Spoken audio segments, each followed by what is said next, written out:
na kapag naniniwala ka sa salita ng Diyos o sa Biblia, na ang Biblia ay salita ng Diyos, dito na nagpapatotoo lang mga kapatid na ito ang pagmamahal sa Diyos, ang sundin ang kanyang mga utos. Oras na tinanggap mo yung salita ng Diyos, ang Panginoong Kristo sa buhay mo, tinanggap ka na rin ng Amang makapangyarihan sa lahat at nagpasakop ka sa banal na Espiritu Santo. Kung ano man yung kalooban ng Ama, no? Kung sabi nga rito, paano ko malalaman ang kalooban ng Diyos sa aking buhay o sa ating buhay? Yun na po yung mga kapatid. Kung ano man yung kalooban ng Ama sa ating buhay, tanggapin po natin, yakapin po natin ng buong puso, ng buong buhay.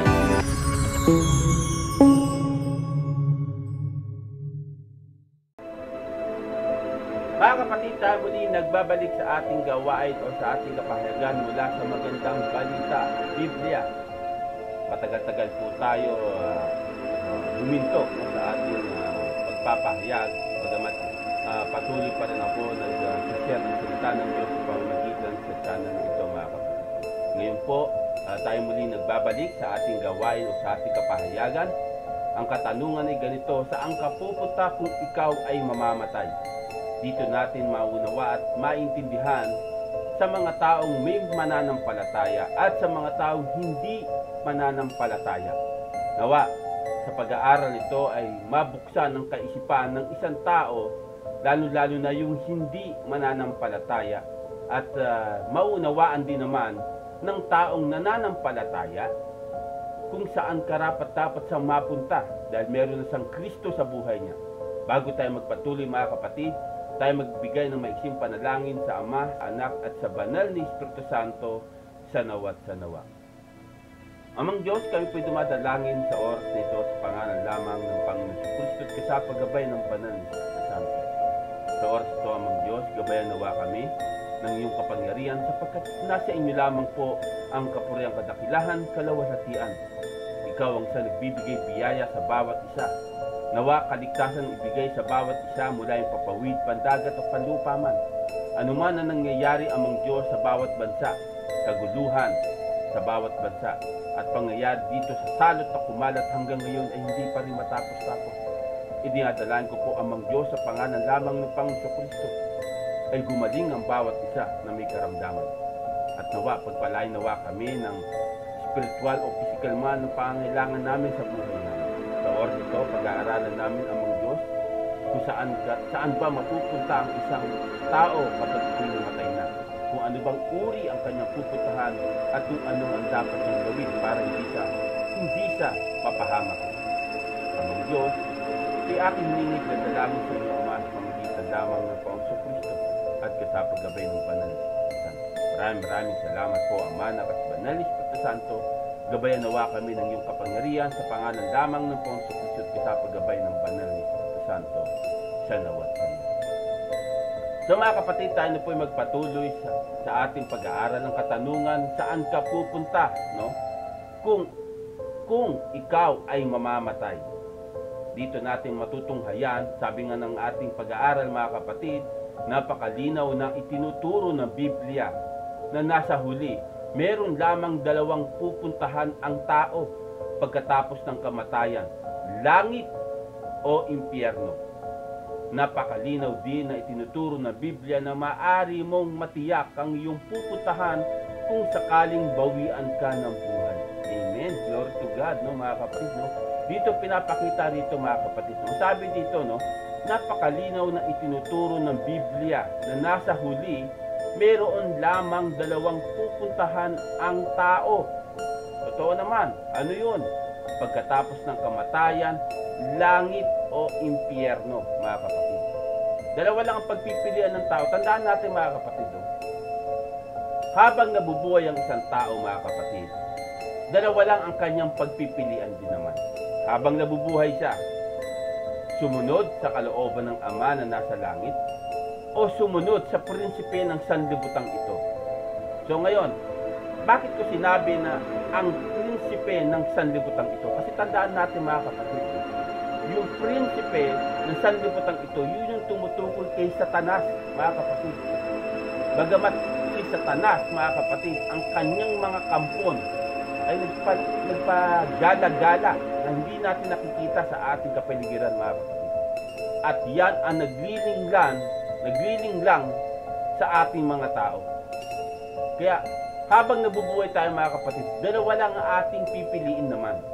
Sumunod tayo sa Diyos nang siyang nagbibigay biyaya sa bawat isa, ang siyang nagbibigay sa atin ng buhay, pangangailangan ng pang-araw-araw, o sumunod ka kay Satanas nang siyang patuloy na gumagawa ng pagkakasala at nagpapasama sa paningin ng Diyos.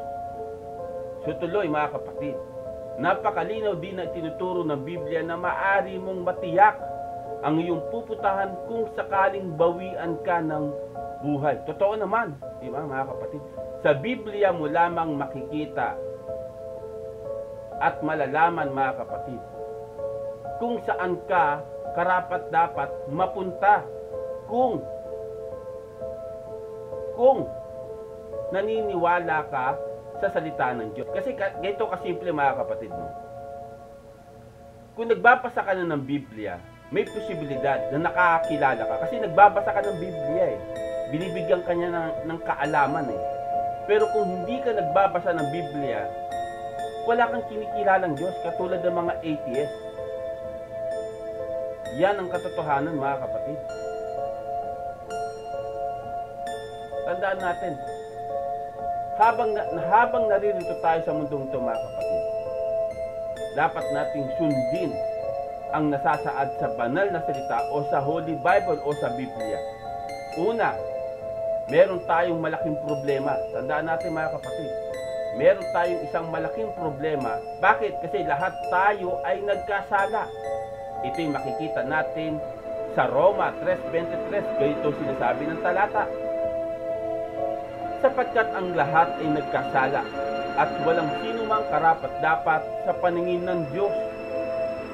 Kita nyo, mga kapatid, lahat tayo ay nagkasala. Walang karapat-dapat sa paningin ng Diyos. Yan ang tatandaan natin. Walang sino mang nabubuhay sa mundong ibabaw na ito maliban nung panahon ng Panginoon Kristo, sapagkat siya'y nagkatawang tao. Lahat po tayo ay makasalanan sa paningin ng Diyos. Yan ang katotohanan, mga kapatid.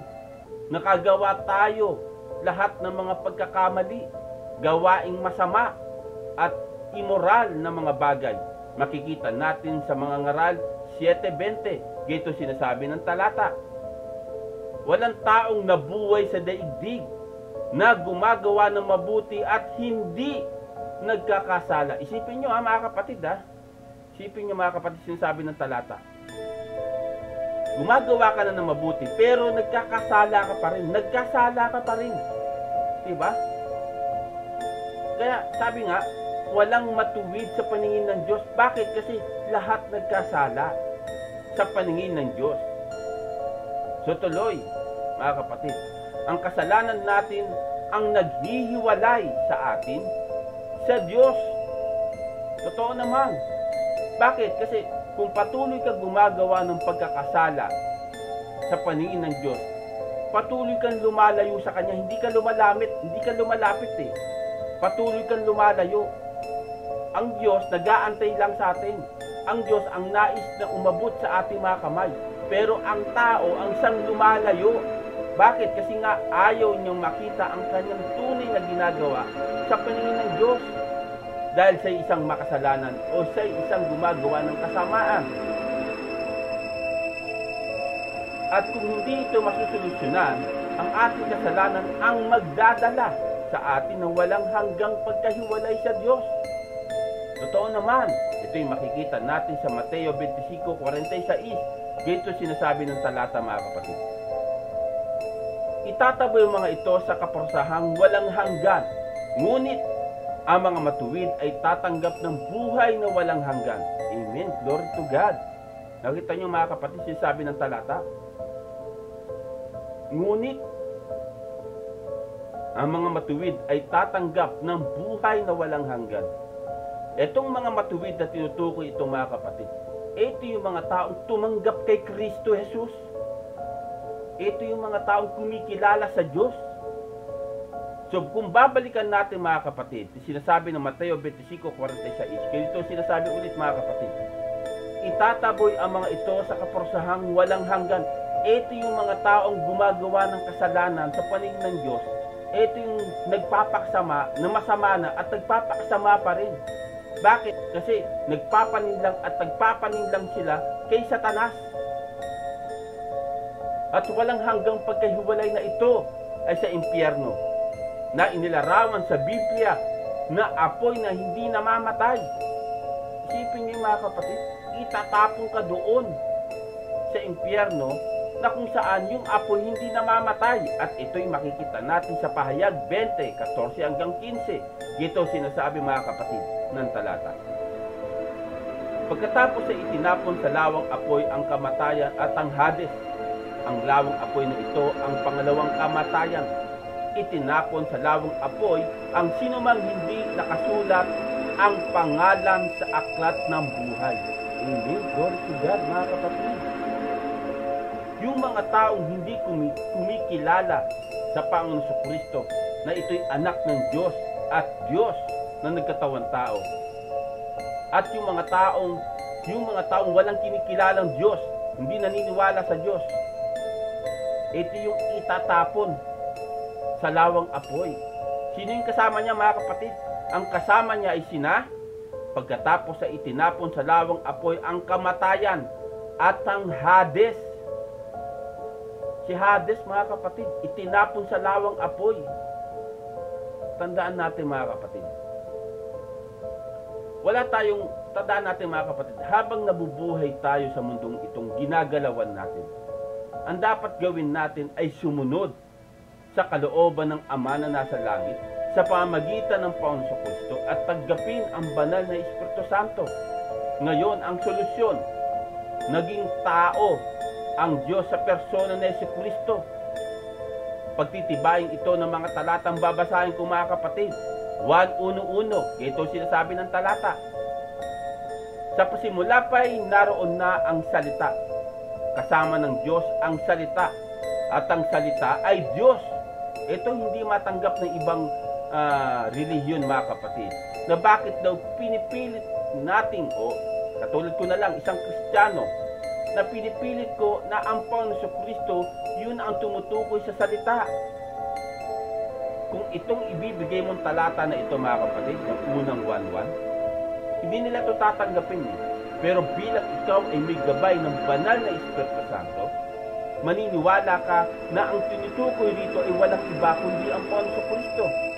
Ganito rin ang sinasabi mga kapatid sa 1:14.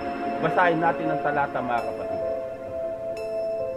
Naging tao ang salita at siya'y nanirahan sa piling natin. Nakita namin ang kanyang kapangyarihan at kadakilaan, puspos ng pag-ibig at katapatan. Tinanggap niya mula sa Ama ang kapangyarihan at kadakilaang ito bilang bugtong na anak. Isipin niyo mga kapatid, diba? Yung salita ay naging tao. Ang tumutukoy sa 1:1. So pagdating sa 1:14, yung salita ay naging tao. Sino ba yun? Walang iba kundi ang Panginoon Kristo. Basahin din natin ang 8:58 mga kapatid ng 1. Dito sinasabi ng talata. Sumagot si Jesus, sinasabi ko sa inyo, bago ipinanganak si Abraham, ako na. Dito nagpapatibay ang Panginoon Kristo mga kapatid. Na bago pa ipinanganak si Abraham, ako na. Ibig sabihin, naroon na ang Panginoon Kristo bago pa isilang si Abraham mga kapatid. So dito, makikita natin mga kapatid, talagang ang anak ng tao ay nagkatawang tao sa pamagitan ng Panginoon Kristo. Nagkatawang tao ang Panginoon Kristo. Ang anak ng Diyos ay nagkatawang tao sa pangalan ng Panginoon Kristo. At yun ang hindi nakikita ng mga tao, hindi naniniwala kay Kristo na siya'y anak ng Diyos. So ngayon, basahin natin ng 1:30. Ano ba sinasabi ng talata mga kapatid? Ako at ang Ama ay iisa. iisa. Isipin niyo mga kapatid, ha? Dito, maraming nalilito dito mga kapatid. Sinasabi nila ng ibang nagbibigay ng interpretasyon na ang Ama daw at ang Ponso Kristo ay iisang spiritual. Hindi. Nagkakamali tayo sa ating pagkakaunawa mga kapatid. Kaya sinabi rito ng Panginoon Kristo dahil kaharap niya ang mga Hudyo na ipinakikita niya kung ano yung layunin ng Ama ay yun din ang layunin ng anak. Kung ano yung ipinahayag ng Ama ay yun din ang pinahayag ng anak. Tandaan natin mga kapatid, wag natin gawing literal yung salitang ito na sinasabi ng Panginoon Kristo sa harap ng mga Hudyo. Na sinabi niya rito na ako at ang Ama ay iisa. Saan sila iisa? Sa layunin at pagmamahal sa ating mga tao, mga kapatid. Yan ang dapat natin maintindihan at maunawaan.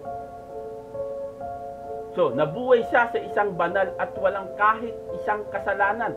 Mababasa natin ito sa unang Pedro 3:22. Nang umakyat sa langit at ngayoy nakaluklok na sa kanan ng Diyos. Nagahari siya roon sa mga anghel at sa mga kapangyarihan at lakas na panlangit. Isipin mo mga kapatid, ha? Kung doon sa sinasabi sa 1:30, ako at ang Ama ay iisa. So, paano ka luluklok sa kanan ng Diyos? Diba? Isipin niyo mga kapatid. Paano ka luluklok sa kanan ng Diyos? Ay nasa gitna ang makapangyarihang Diyos Ama na nasa langit. At nakaupo sa kanan ng Diyos ang Panginoon Kristo ang siyang naghahari sa roon sa mga anghel at sa mga kapangyarihan at lakas na panlangit. Isipin niyo mga kapatid. Dito pinapatibay ko lang mga kapatid, no, na dapat natin paniwalaan yung kalooban ng Ama na nasa langit sa pamagitan ng Panginoon Kristo. Na oras na tinanggap mo si Kristo sa buhay mo, alam mo na kung saan ka pupunta pagkatapos mo mamatay sa mundong ibabaw. Yan ang layon sa pag-aaral na ito mga kapatid.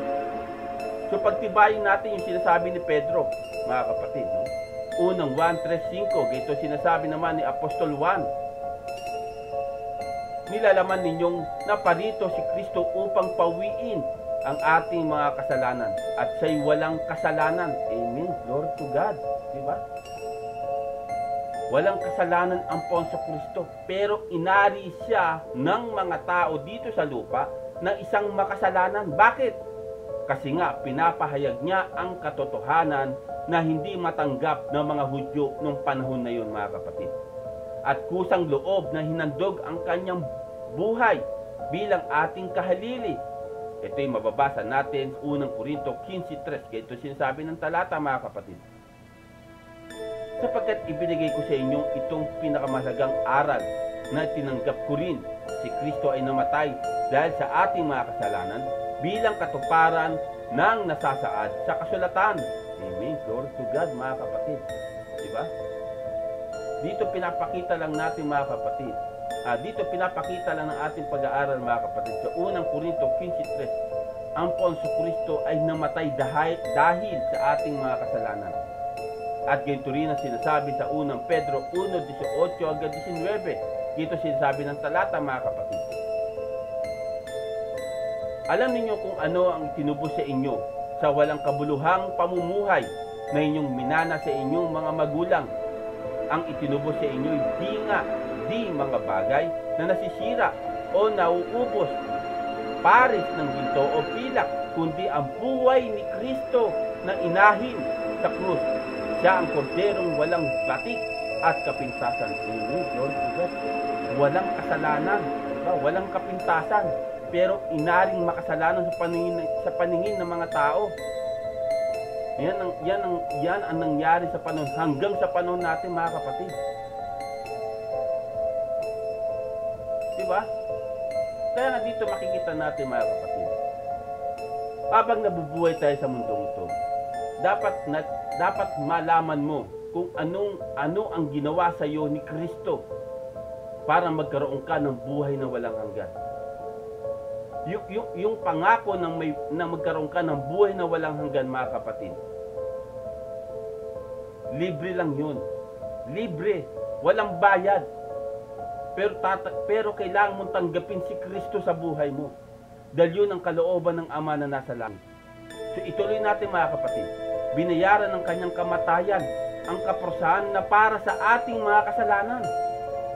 Ang Panginoon Kristo ang nagbayad, na imbis na tayo ang magbabayad sa harapan ng Diyos, kundi ang Panginoon Kristo ang nagbayad.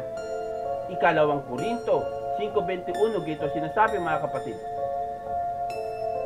Hindi nagkasala si Kristo, ngunit dahil sa atin, siya'y ibinilang na makasalanan upang makapag-isa tayo sa Kanya at mapabanal sa harapan ng Diyos sa pamagitan niya. Amen. Glory to God, mga kapatid. Isipin niyo mga kapatid, hindi nagkasala si Kristo, ngunit dahil sa atin, siya'y ibinilang na makasalanan upang makapag-isa tayo sa Kanya at mapabanal sa harapan ng Diyos sa pamagitan niya. Amen. Glory to God. So ngayon, tuloy natin mga kapatid. Ngayon ay inalok ng Diyos ang kaligtasan at kapatawaran bilang isang walang bayad na kaloob na kailangan nating tanggapin sa pamagitan ng pananampalataya, mga kapatid. Yan ang ibinibigay sa atin ng Diyos. Libre lang, walang kapalit. Yung buhay na walang hanggan, libre mo lang makukuha yung kung susunod ka sa kalooban ng Ama na nasa langit. So, saan magpapatibay ang talatang ito? Ito'y lagi kong binabanggit sa inyo. 1:3-16. Napakagandang talatang ito mga kapatid. Gayon na lamang ang pag-ibig ng Diyos sa sanlibutan. Kaya ibinigay niya ang kanyang bugtong na anak upang ang sumampalataya sa Kanya ay hindi mapahamak, kundi magkaroon ng buhay na walang hanggan. Amen. Glory to God, mga kapatid. Diba?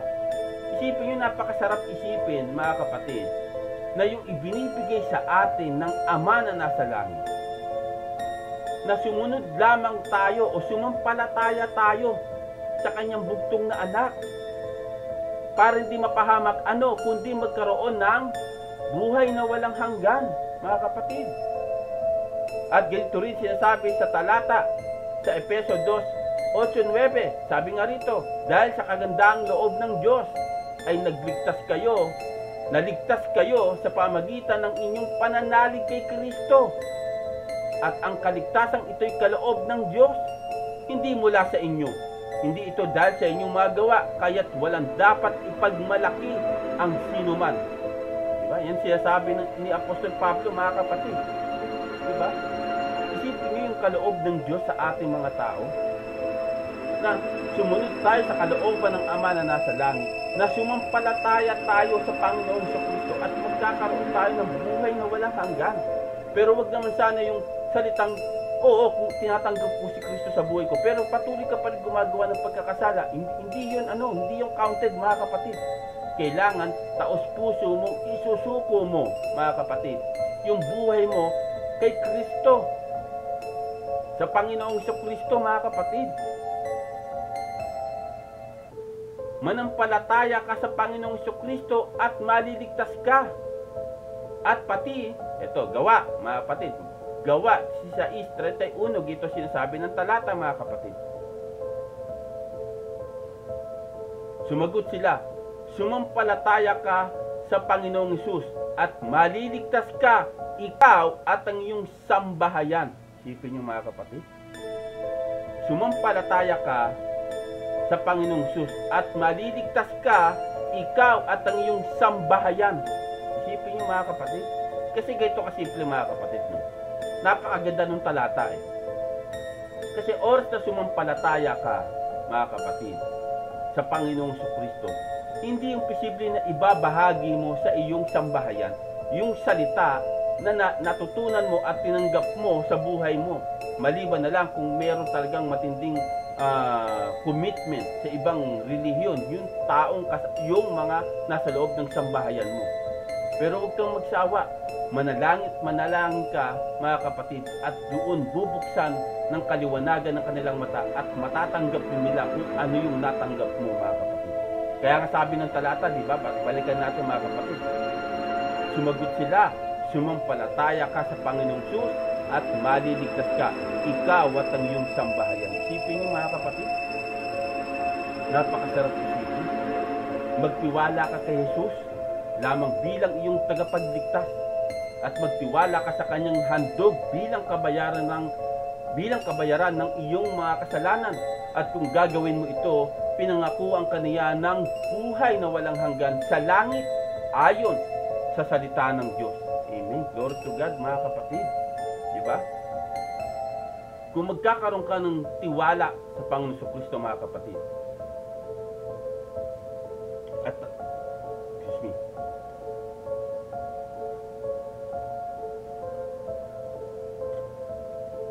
at tatanggapin mo si Kristo sa buhay mo bilang isang tagapagligtas at magtiwala ka sa kanyang handog bilang kabayaran ng iyong mga kasalanan, at kung gagawin mo ito, pinangakuan ka niya ng buhay na walang hanggan sa langit ayon sa salita ng Diyos.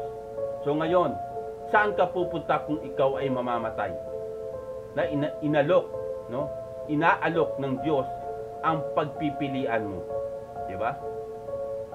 Iniimbitahan ka ng Diyos na lumapit sa Kanya. Ito ay sa iyong sariling pagpasya. Tandaan natin mga kapatid. Sabihin mo tayo na mismo yung iniimbita ng Diyos para lumapit sa Kanya.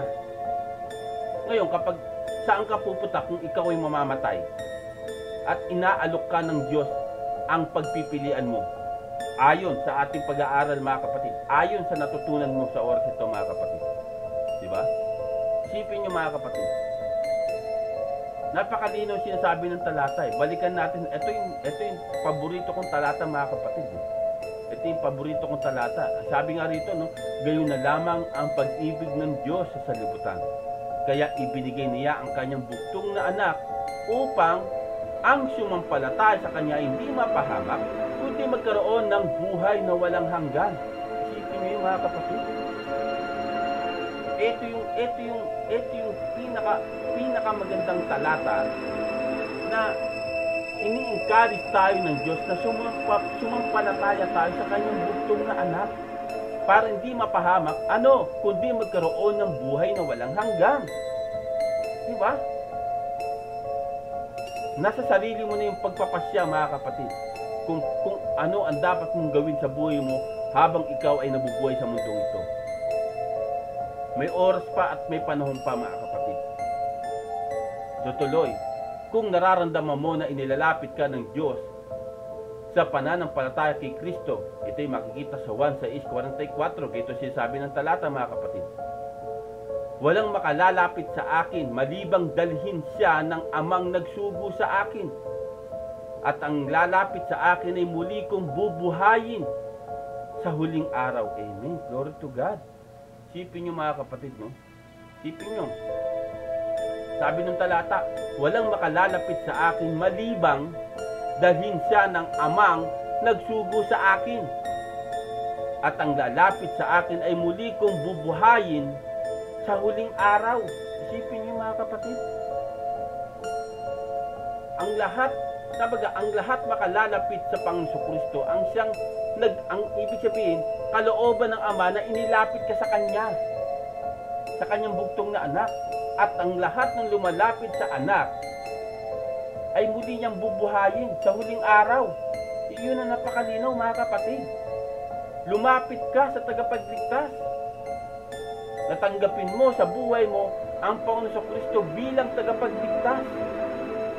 Kung hinawi ng Diyos ang tabing at inalis ang iyong kabulagang espiritual, ito'y makikita sa 2 Korinto 4:4. Dito sinasabi ng talata mga kapatid. Hindi sila sumasampalataya sapagkat ang kanilang isip ay binulag ng Diyos ng daigdig na ito.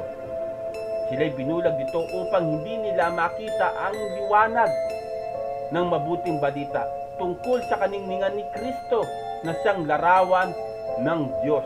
Amen. Glory to God. Isipin niyo mga kapatid. Sa mundong ginagalawan natin mga kapatid, maraming hindi naniniwala kay Kristo Jesus. Yan ang katotohanan mga kapatid. Bakit?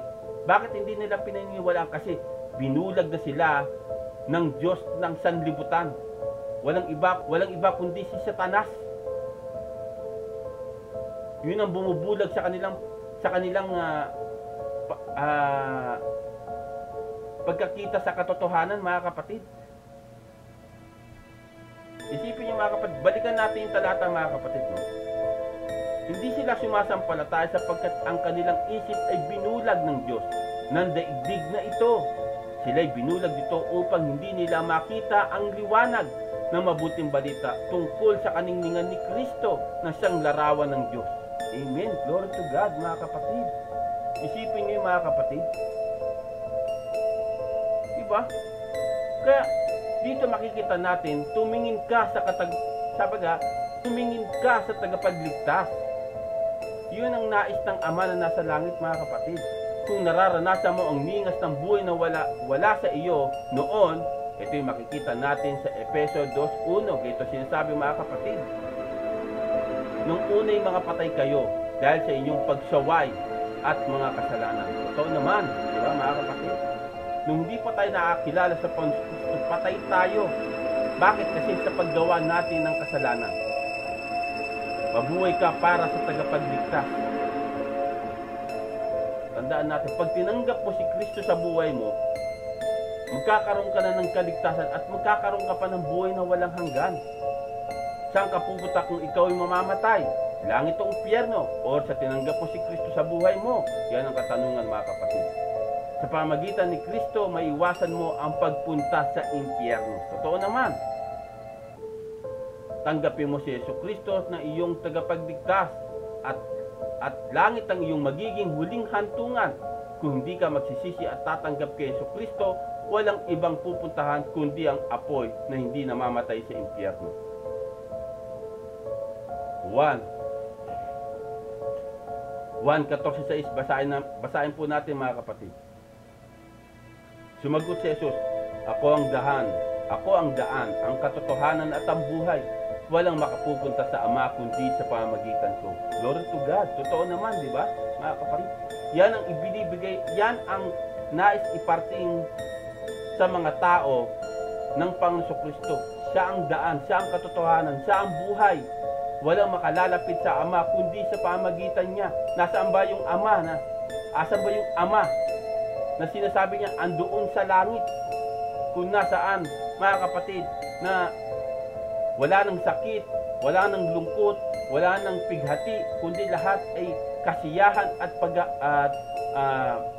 pagbibigay papuri sa Ama, mga kapatid. Basahin din natin ang Gawa 4:12. Ito sinasabi ng talata.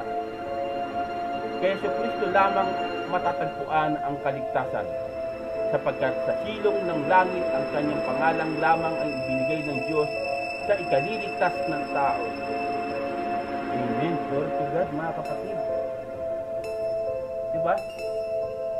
Isipin niyo, mga kapatid, walang sino mang sa silong ng langit ang siyang ibinigay ng Ama na ikaliligtas lamang ng tao, kundi ang Panginoon Jesucristo, mga kapatid. Napakalinaw ang sinasabi ng talata, mga kapatid. Basahin natin uli, mga kapatid, no? Kay Jesucristo lamang matatagpuan ang kaligtasan, sapagkat sa silong ng langit ang kanyang pangalan lamang ang ibinigay ng Diyos sa ikaliligtas ng tao. Walang iba, mga kapatid. Yung Ama, ibinigay na sa lahat ng, sapagkat yung ang makapangyarihan ng Diyos, ibinigay na sa lahat ng anak, na sa pamagitan lamang niya ay makakapasok sa langit ang mga tao. Yun ang katotohanan, mga kapatid. So tuloy, mga kapatid, tuloy natin. Kung naunawaan mo ngayon ang dalawang posibilidad kung saan ka pupunta kung sakaling bawian ka ng buhay, at nais mo magtiwala kay Jesucristo bilang iyong tagapagligtas, tiyakin mo ang iyong naunawaan at pinaniniwalaan ang mga nakasulat dito. At bilang tanda ng iyong pananampalataya, sabihin mo sa Diyos ang sumusunod. O Diyos, nalalaman ko na ako'y isang makasalanan, at alam ko na dahil sa aking mga kasalanan, nararapat lamang na ako ay mahiwalay sa iyo ng walang hanggan. Ngunit kahit hindi ako karapat-dapat, salamat sa iyong pag-ibig sa akin at pagbibigay mo ng iyong anak bilang handog para sa aking mga kasalanan, sa pamagitan ng kanyang kamatayan at pagkabuhay ng muli. Naniniwala ako na namatay si Jesus para sa aking mga kasalanan at nagtitiwala ako sa Kanya lamang upang ako ay maligtas. Mula sa oras na ito, tulungan mo ako na mabuhay para sa iyo sa halip na mabuhay sa kasalanan at para sa aking sarili. Tulungan mo ako na ipamuhay ang aking natitirang buhay sa pasasalamat dahil sa pagbibigay mo sa akin ng iyong kahangahangang kaligtasan. Salamat, Panginoong Hesus, sa pagliligtas mo sa akin. Amen. Tandaan mo lamang na hindi ang panalangin ito ang makapagliligtas sa iyo. Tanging ang Diyos lamang ang makapagliligtas sa iyo sa pamagitan ng banal na Espiritu Santo. Amen. So dito pinapakita, mga kapatid, pinapakita lamang sa atin sa pag-aaral na ito na habang nabubuhay tayo, binibigyan tayo ng pagkakataon na mamili, no? Kung saan ba tayo pupunta pagkatapos natin ng kamatayan sa mundong ibabaw. Sa impyerno ba o sa langit? Ngayon, kung ayaw mo sa langit, di ikaw mamimili, di ba? Sa impyerno ka babagsak. So ano ang kahinatnan ng impyerno? Di ba? Yung apoy na hindi namamatay. Mga uod na hindi namamatay. So ano meron sa langit? Sa langit, naroon ang anak ng Diyos, naroon ang makapangyarihang Diyos, naroon ang mga banal na tao, naroon ang mga banal na anghel. Na kasiyahan at papuri lamang ang gagawin ng mga tao sa darating na panahong iyon, mga kapatid. Yan ang nais ng Ama na nasa langit, na ayaw niya mapahamak ang mga tao, kundi magkaroon ng buhay na walang hanggan. Kaya sa oras ito, mga kapatid, ikaw na nanonood na ito, mamili ka, saan ka pupunta kung ikaw ay mamamatay? Sa langit ba o sa impyerno? Sa impyerno ba o sa langit? Sa oras ito, pag-isipan mong maigi, mga kapatid, sa mga talatang nabasa ko, nagpapatibay na ang Panginoong Kristo ay anak ng Diyos at Diyos. Na ang Panginoong Kristo lamang ang daan tungo sa Ama. Wala nang iba. Wala nang iba, mga kapatid. Hindi ang relihiyon ang makakapagdala sa iyo sa langit, kundi ang Panginoong Jesucristo lamang. Yung merong pananampalataya at tapat at pagtitiwala sa Kanya, na sa pamagitan niya makalalapit ka sa Ama. Yun lang naman ang nais ng Ama sa ating, mga kapatid, na tanggapin natin si Kristo sa buhay natin. Diba, napakalinaw rito, mga kapatid, yung talatang sinasabi. Gayon na lamang ang pag-ibig ng Diyos sa sanlibutan, kaya ibinigay niya ang kanyang bugtong na anak upang ang sumampalataya sa kanya hindi mapahamak, kundi magkaroon ng buhay na walang hanggan. Yan yung nais ng Ama sa ating mga tao, mga kapatid, na sumampalataya tayo sa kanyang bugtong na anak para hindi tayo mapahamak, kundi magkaroon ng buhay na walang hanggan. Nawa sa oras ito, naunawa at naintindihan nyo sa ating pag-aaral sa gabing ito. Tayo po yung manalangin, mga kapatid. Amang Diyos, kayo po yung dumadalangin sa oras na ito, naunawa at naintindihan namin ang pag-aaral na ito, na saan ba kami pupunta pagkatapos namin mamatay sa mundong ito. Nasa amin yun. Nasa amin desisyon. Dalawa lamang aming pagpipilian, langit o impyerno. Habang nabubuhay, sumunod sa inyong kalooban o sumunod sa kalayawan sa mundong ginagalawan natin, na kung saan napatuloy kami nagpapalintang sa Satanas. O Amang Diyos, sa pangalan lamang ng Panginoong Kristo, nagpapasalamat po kami sa oras ito at kaligtasan sa bawat isa. At nawa, kayo na po sanang bahala na magbigay ng biyaya, spiritual man o physical man, sa aming pangangailangan. Maraming salamat po, Ama, Anak at Banal ni Espiritu Santo, sa nawa at sa nawa. So mga kapatid, hanggang sa muli, maraming salamat sa lahat na sumusubaybay at patuloy nakikinig. Isa man, 2, 3 hanggang 10. Kasiyahan ng Ama na nasa langit ang siyang sino man nakakapakinig ng salita gamit sa channel nito. Maraming salamat po, mga kapatid, sa nawa at sa nawa. Na kapag naniniwala ka sa salita ng Diyos o sa Biblia, na ang Biblia ay salita ng Diyos, dito lang nagpapatotoo lang, mga kapatid, na Ito ang pagmamahal sa Diyos, ang sundin ang kanyang mga utos. Oras na tinanggap mo yung salita ng Diyos, ang Panginoong Kristo sa buhay mo, tinanggap ka na rin ng Amang makapangyarihan sa lahat at nagpasakop ka sa banal na Espiritu Santo. Kung ano man yung kalooban ng Ama, no? Kung sabi nga rito, paano ko malalaman ang kalooban ng Diyos sa aking buhay o sa ating buhay? Yun na po yung mga kapatid. Kung ano man yung kalooban ng Ama sa ating buhay, tanggapin po natin, yakapin po natin ng buong puso, ng buong buhay.